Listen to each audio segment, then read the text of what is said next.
So, frustration, because you can't always get what you want. But don't worry, neither can many physical systems. Now, imagine the bar magnet that you have on your fridge. The atoms there, they are like little magnetic arrows, and they are ferromagnetic, so they all point in the same direction. There is another choice. You can have an antiferromagnet.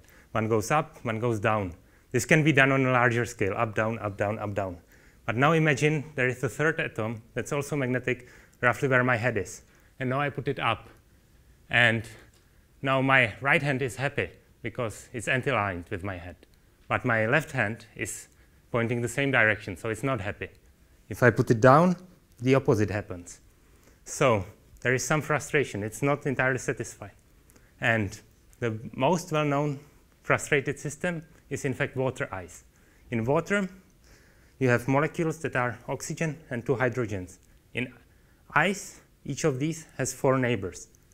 And these hydrogens really like to stay close next to a neighboring oxygen, while also not being close to another hydrogen. So you have also many options how to do this, because only 2 hydrogens want to be close to 4 oxygens. So again, you have a frustration. And these many configurations, they can fluctuate. So if you have this, it can move. But the hydrogen has electric charge. So these fluctuations mean that you are moving electric charge. And interestingly enough, in magnetism, there is an exact analog of water ice that's called spin ice. So to connect the configurations, you need magnetic charge. And so you get magnetic monopoles. And these magnetic monopoles cannot be taken out of the crystal, but they are still the closest that we ever got to separating a magnet into its north pole and to a south pole. So I would like to leave you with this idea that frustration is one of the many interesting ways how to get new phases and new particles, and this crystal is then something like a small universe with particles that cannot be or have not been yet observed in our universe with the capital U. Thanks.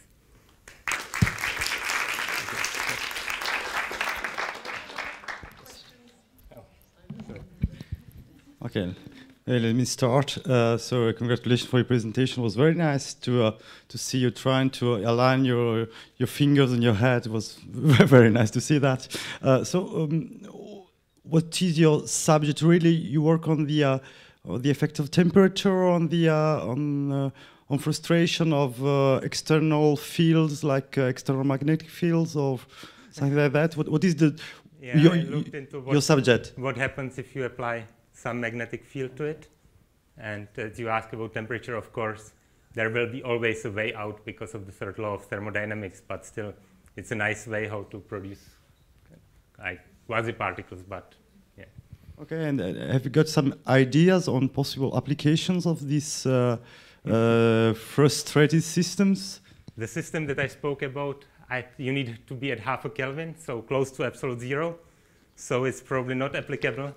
But I think that's like, you know, in condensed matter you have 2 ways. Either you build new materials, your whole computer is a product of condensed matter research, or you look for new phases and new kinds of physics to learn how to better write theories. And also this is really where there is a lot of input from particle physics, from really cosmology and so on. So this is a nice way how to look into this.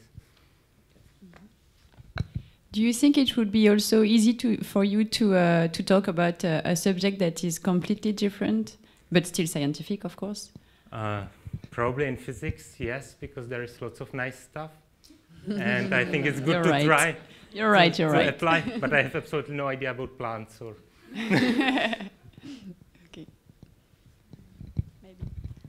I don't speak English very well, but why did you choose France for your study? Okay. Be honest.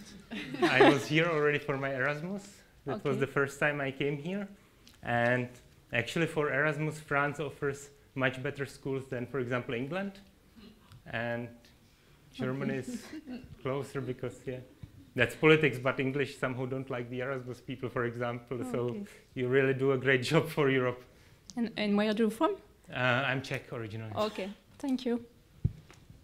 Thank you, Vojtech.